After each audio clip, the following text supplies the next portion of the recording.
Congreso Pensar con Marx hoy hemos recibido dos comunicaciones, una de la Josefina Martínez, que es la que le va a presentar ahora, y le vamos a dar un tiempo entre 15 minutos para que haga la presentación. Posteriormente le daremos la palabra a Rebeca, ¿vale? Es historiador y periodista y va a centrar su exposición en, yo diría, un análisis histórico un poco de la relación entre marxismo y movimientos feministas. Sí, pues bueno, un poco y así. ¿Así? Ahí.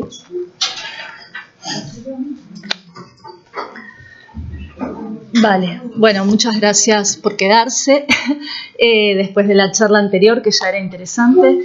Yo comenzaba mi presentación con una cita de una socialista norteamericana que en 1914, Louise Milan, dijo que quien es socialista y no es feminista carece de amplitud, pero quien es feminista y no es socialista carece de estrategia. Después voy a volver sobre esto, pero lo quería plantear un poco como perspectiva, digamos, de lo que voy a tratar, que es justamente la relación entre feminismo y marxismo. Lo primero que quería aclarar, yo planteo la presentación como la actualidad del feminismo socialista y bueno, en cada país esto tiene connotaciones diferentes. Aclaro que no se refiere al feminismo ligado a lo que hoy es el socialismo del PSOE, sino a una tradición que las compañeras también mencionaban, del feminismo socialista en sentido más histórico, de cuando las primeras pensadoras marxistas plantearon la llamada cuestión de la mujer, ¿no? Desde los partidos socialistas desde fines del siglo XIX y comienzos del siglo XX. Para esto es interesante partir de la situación actual. Nosotros nos encontramos con que en las últimas décadas se ha afirmado desde distintas posiciones teóricas casi un sentido común en la academia, que era la incapacidad del marxismo para abordar la especificidad de la opresión de género, ¿sí? Y esto sucedía al calor, digamos, del auge del posmodernismo, del neoliberalismo, que al mismo tiempo impugnaba en general a la teoría marxista como teoría crítica de transformación social. Lo que yo intento hacer en esta presentación es demostrar que esta afirmación es bastante falsa, porque justamente en la teoría marxista podemos encontrar una serie de aproximaciones, elaboraciones y aportes que son fundamentales para la emergencia de una corriente del feminismo socialista.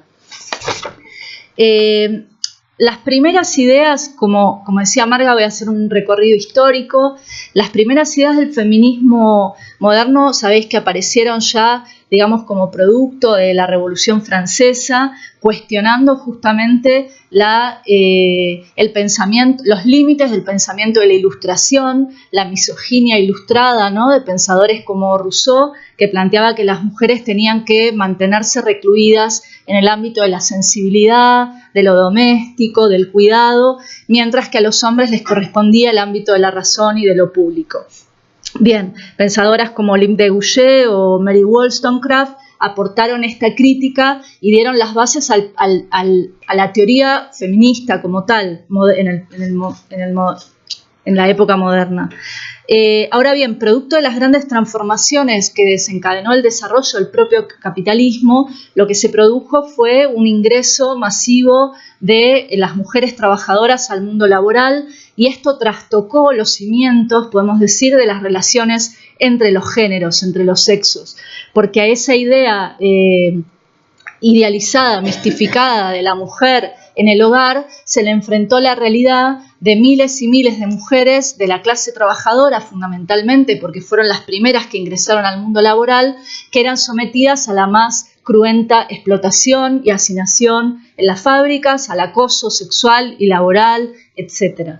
Entonces, a partir de estas condiciones materiales, de estas transformaciones, emergió por primera vez la corriente del feminismo socialista.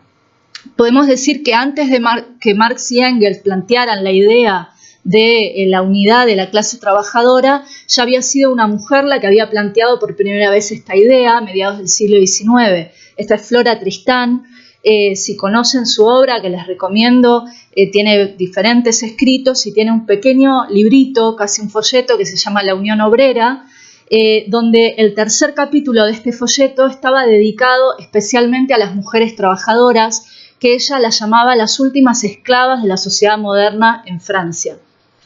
Y planteaba que los trabajadores tenían que considerar a sus compañeras, a las mujeres obreras, como un sujeto para la emancipación. Decía algo que era clave, que hacía, digamos, tiene reminiscencias con esa frase que citaba Sol antes, ¿no? de Marx y de Fourier, sobre la emancipación de la humanidad, que no puede avanzar sin la emancipación de las mujeres. Bueno, en el mismo sentido pensaba Flora Tristán, que además no casualmente intercambiaba correspondencia con Fourier y con Owen y con los socialistas utópicos, y tenía, digamos, el mismo pensamiento en este sentido. Pero ella da un paso más allá que los socialistas utópicos, plantea la necesidad de la organización social y política de la clase obrera como tal, y plantea este rol destacado que tienen que jugar las mujeres obreras.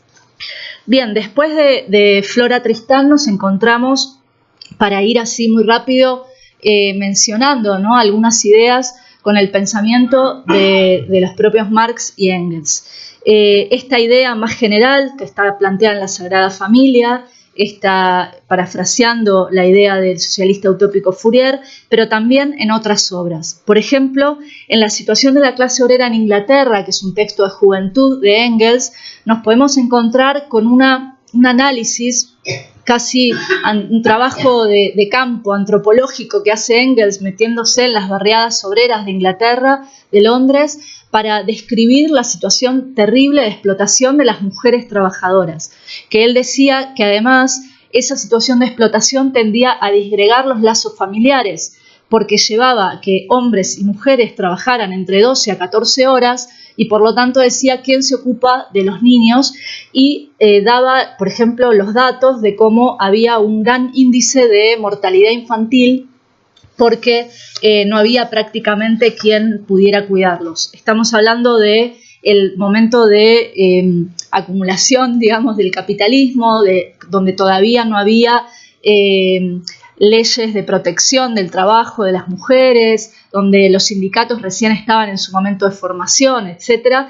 A medida que vaya pasando el tiempo y la lucha de la propia clase trabajadora, se van a ir consiguiendo conquistas para tratar en esta guerra contra el capital de frenar esa desmesura de la explotación de hombres y mujeres, y entonces esa disgregación de los lazos familiares que Marx y Engels veían como algo, como una tendencia ya inmediata, se va, digamos, a dilatar en el tiempo y se van a dar otros fenómenos que van a analizar marxistas posteriores, como por ejemplo Clara Zetkin, y ya estamos hablando de fines del siglo XIX, principios del siglo XX, que va a hacer que las mujeres trabajadoras no solo van a ser explotadas en su lugar de trabajo, sino que además en el hogar van a sufrir una doble jornada laboral, ¿no?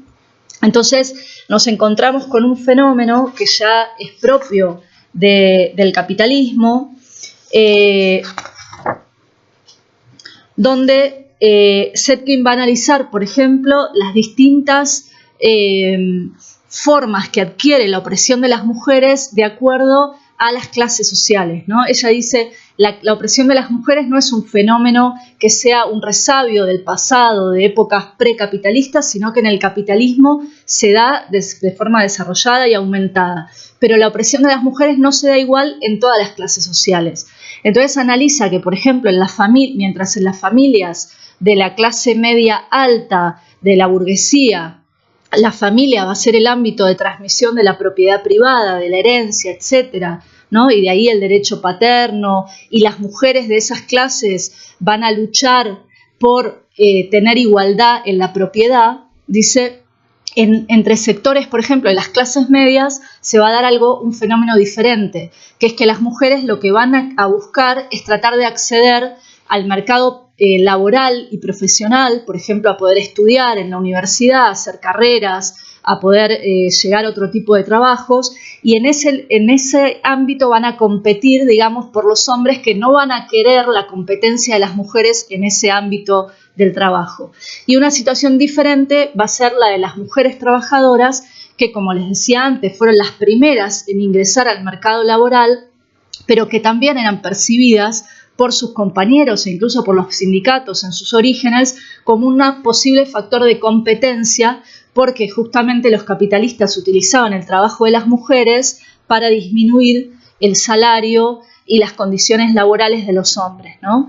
Un mecanismo que, haciendo un paréntesis, hoy vemos cómo se sigue haciendo con el trabajo femenino, ¿no? Que por eso existe una brecha salarial marcada y condiciones laborales disímiles, pero que también se instrumentaliza, por ejemplo, con la inmigración, ¿no? Tratar de generar una mano de obra sobrante, fluctuante, para los capitalistas bajar las condiciones laborales. Bueno, en esta situación en la que estaban las mujeres, los sindicatos al principio se resistían a incorporarlas a los propios sindicatos y pensaban que tenían que mantenerse en la casa y proteger a las mujeres, ¿no? Bueno, contra esto van a luchar las feministas socialistas. Ella no se consideraba feminista en esa época, nosotros visto desde hoy podemos decir que sí lo era, como Clara Zetkin, que planteaba que los partidos socialistas y los sindicatos tenían que tomar las reivindicaciones de las mujeres, como por ejemplo igual salario por igual trabajo, proteger las mujeres las licencias por embarazo y otras reivindicaciones como por ejemplo el derecho al voto, que los partidos socialistas toman como propias, ¿sí? Bueno, Clara Zetkin además fue una de las grandes organizadoras del movimiento de mujeres, el movimiento de mujeres socialistas.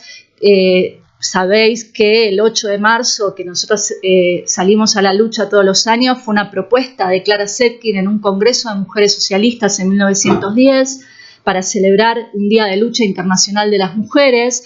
Ella organizó congresos socialistas internacionales entre 1907 y 1915, incluso en el medio de la guerra mundial imperialista, en condiciones terriblemente difíciles, las mujeres socialistas de distintos países viajaron de forma clandestina y con cuentos, digamos, para poder pasar la frontera para hacer un congreso internacional en Berna contra la guerra imperialista.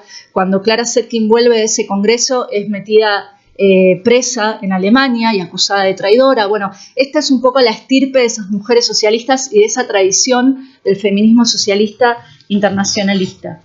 Sé que tengo que ir como muy rápido, pero no hay que de ninguna manera olvidar la gran experiencia que es la propia Revolución Rusa, de la que se cumplieron 100 años ahora, donde las mujeres revolucionarias como Alexandra Kollontai, como Inés Armand, como muchas otras, lucharon desde principios del final del siglo XIX, principios del siglo XX, por incorporar al programa revolucionario las reivindicaciones de las mujeres y que tuvieran la oportunidad en la propia Revolución Rusa de hacer la experiencia política concreta de tomar medidas como no solo la legalización del aborto, que yo les contaba que en Argentina todavía estamos peleando por eso y hace 100 años la Revolución Rusa había conseguido esa conquista para las mujeres, el derecho al divorcio, el reconocimiento de los niños nacidos fuera del matrimonio, sino medidas mucho más audaces para intentar lograr lo que los marxistas planteaban que era la socialización del trabajo doméstico, es decir,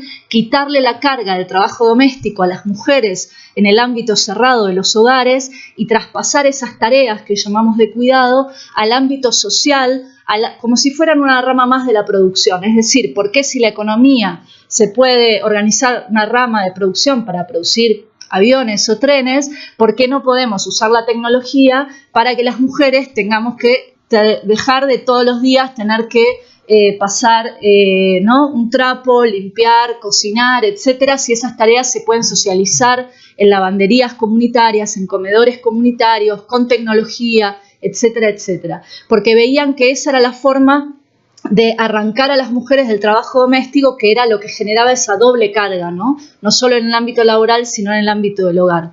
Y la Revolución Rusa hizo medidas y experimentó en ese sentido, lo cual es hoy un legado enorme también para los debates actuales, por ejemplo, cuando discutimos el problema del trabajo de cuidados y la relación con el sistema capitalista, etc. Ahora bien, esa experiencia se enfrentó a muchas dificultades. En primer lugar, que se había dado la revolución en un país de mayoría de población campesina, muy atrasado económicamente, que fue destruida su infraestructura durante la guerra civil y que además quedó aislado a nivel internacional. Los revolucionarios pensaban que esa revolución iba a avanzar en el terreno internacional y que podía apoyarse en la clase obrera de Alemania y de otros países, y esto no sucedió, y en el marco de esas dificultades las conquistas de las mujeres también retrocedieron.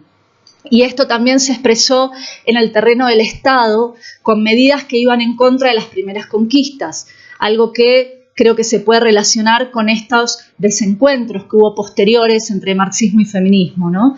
La revolución había conquistado el derecho al aborto, pero en 1936, ya bajo la órbita del estalinismo, se volvió a prohibir el derecho al aborto, se volvió a penalizar la homosexualidad y se volvió a tratar de reivindicar el rol de las mujeres en el hogar como madres de familia, incluso con la orden del mérito a las mujeres que tuvieran más de 10 hijos, etc. Es decir, que en el marco de un retroceso de la revolución y de las conquistas que esta había dado, también hubo un retroceso en el terreno de las conquistas de las mujeres.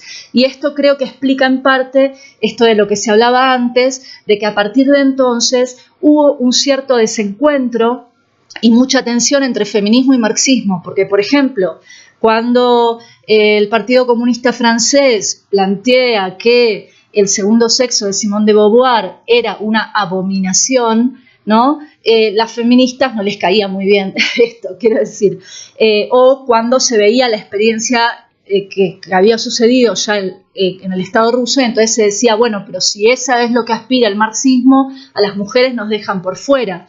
Y entonces empieza a sentarse esta visión de que el marxismo le pedía a las mujeres que postergaran sus reivindicaciones hasta después de que se conquistara el socialismo, ¿no? Un gran malentendido, creo yo, porque lo que trato de demostrar en la ponencia, y aquí, abuelo de pájaro, he tratado de mencionar, es que en el pensamiento marxista existe un núcleo de ideas profundamente revolucionarias y emancipadoras hacia las mujeres, y que eso es lo que hay que retomar.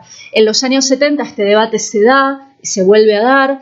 Yo menciono luego un debate que se da entre Lise Vogel, que es la que mencionaba Sol, y otras feministas como Heidi Hartmann, que escribió sobre ella. Heidi Hartmann dijo que el marxismo eran categorías ciegas al sexo y que el feminismo eran categorías ciegas a la historia, y que entonces había que agarrar un poquito de uno y un poquito de otro.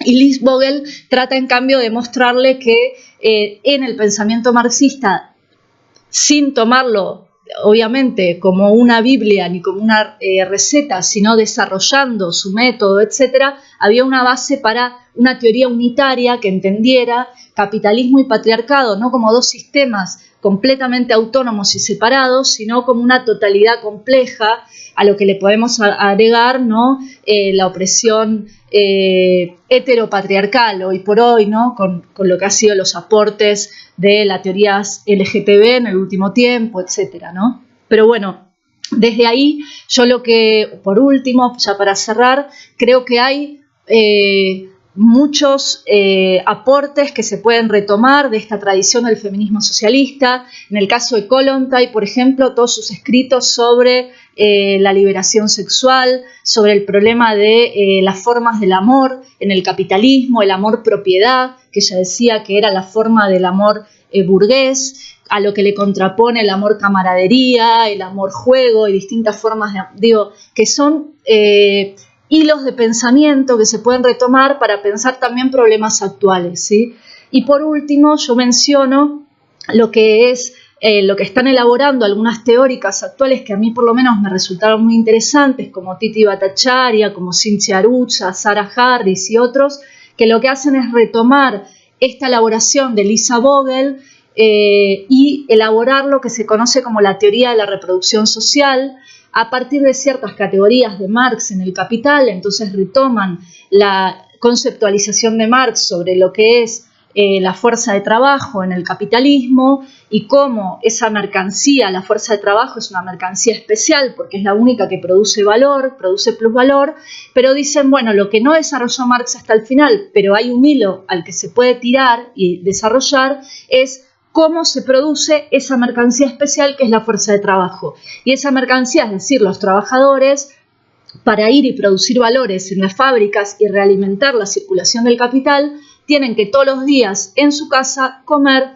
vestirse, descansar, tener sanidad, porque si no se mueren, y otro tipo de servicios, hoy lo llamaríamos servicios sociales, ¿no? Que han sido también socializados por el Estado en algunas épocas, en algunos países, que con el avance neoliberal se recortan, entonces vuelven a recaer en los hogares, pero que forman parte de la reproducción social. Y en esos ámbitos, sobre todo, están extremadamente feminizados porque recaen esas tareas en las mujeres como trabajo doméstico no pago y no reconocido como tal, invisibilizado, ¿sí? Bueno, Silvia Federici dice que se lo vende como que eso es amor. Si la mujer hace todo eso en la casa es porque es amor. No, es trabajo no pago que se ahorra el capitalista. Entonces, desde una posición marxista podemos abordar estos problemas y pensar también desde ahí la profunda ligación que hay entre patriarcado y capitalismo y la necesidad del movimiento de mujeres, y ya con esto creo que tengo que terminar,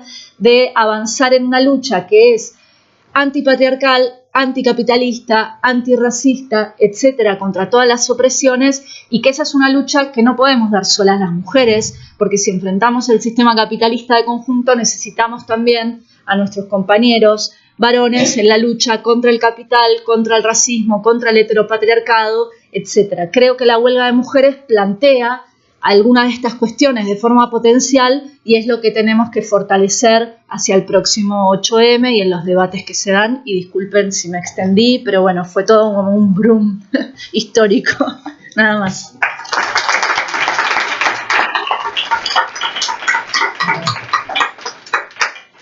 ¿Podemos tener algunos minutos, si queréis, sobre lo que ha comentado Josefina?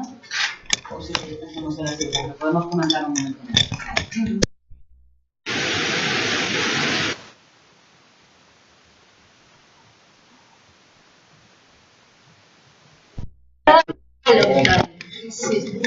Voluntai, con L, con doble L. Con K. Voluntai. Voluntai. Sí, ¿cómo es Voluntai? Sí, bueno.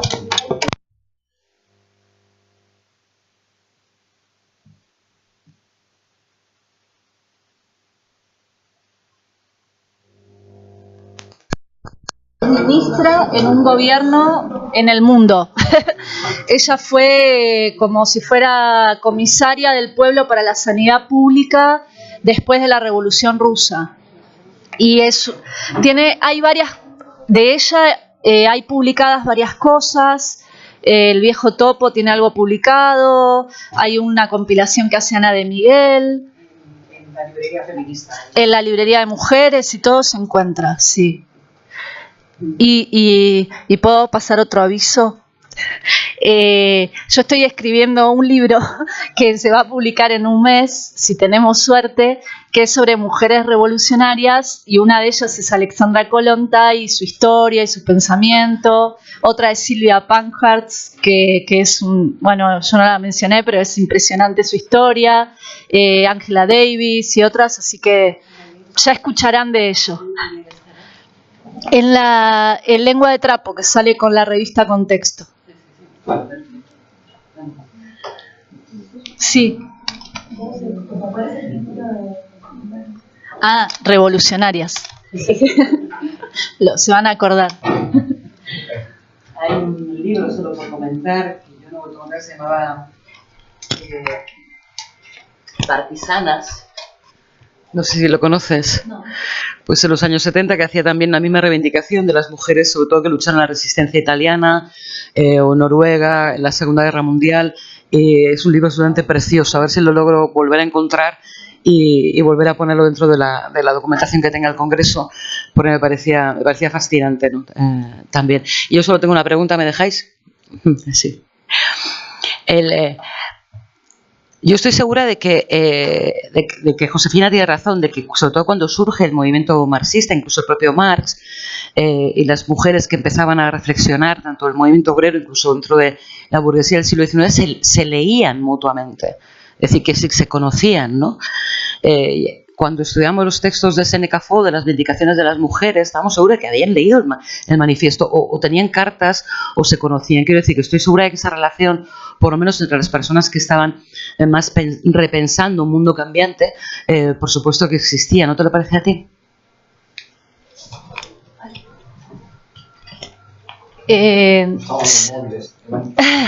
No, pero había evidentemente un intercambio en el pensamiento y todo, que creo que tu pregunta también va a cómo después eso dejó de pasar, ¿no? Y el desencuentro que hubo posterior. A mí me pareció esto muy interesante en la charla anterior que hacíais vosotras, porque justamente eso, los malentendidos o desencuentros o controversias entre marxismo y feminismo tienden a cobrar peso sobre